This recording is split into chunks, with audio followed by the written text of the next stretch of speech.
What's good? It's your boy CJ Goodfellow. We back with the Boxing Clinic. One time for the one time, y'all know what it is. And shout out to Dante's Boxing Nation and Arab King. I'm leaving a link in the description to the video where reportedly, Guillermo Rigondeaux says he might retire after the Vasyl Lomachenko fight. And I just want to touch on this. He says that if they all don't want to fight me now, after I beat everybody's, top guy in Vasyl Lomachenko, nobody really gonna want to fight me then. And it might hold some truth to that. Might be a lot of truth about that. We know I've been, leaving little footnotes and tracking, all the guys that dug Rigondeaux. I mean, I have never seen a guy clean out of the division off of fear and clout.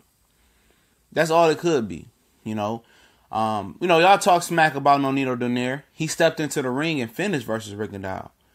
And he said Rigondeaux, I believe he just said Rigondeaux hit him the hardest he ever been hit. And that's including Nicholas Walters.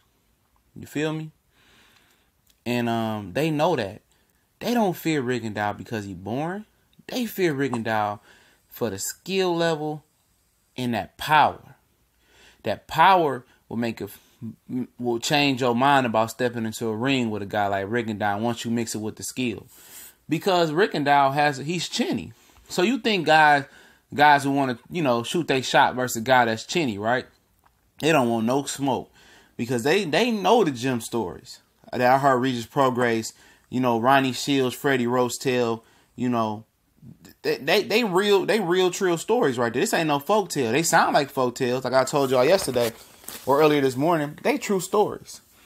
And if he beat Lomachenko at 130, at 130, ain't nobody gonna want to fight him at 130. So it is what it is. He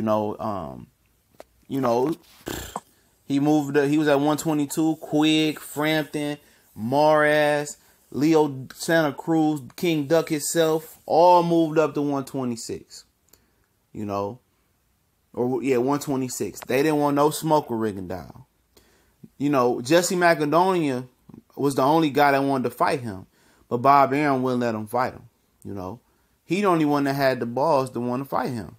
He said, I'll bring it on. I ain't scared. And I believed him.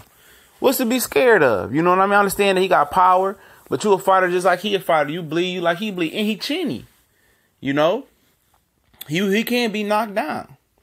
So it ain't like it's no weakness. You got to earn. He protects the weakness. Well, you got to earn it. But some guys ain't willing to walk through the fire to earn it. And if he does retirement, he going to make $1 million here. Hopefully he done well with his money. And I think he's one of those type of guys that can, be a contributor after life after boxing. I really do. He was teaching the Russian national team over there about, boxing and amateur boxing.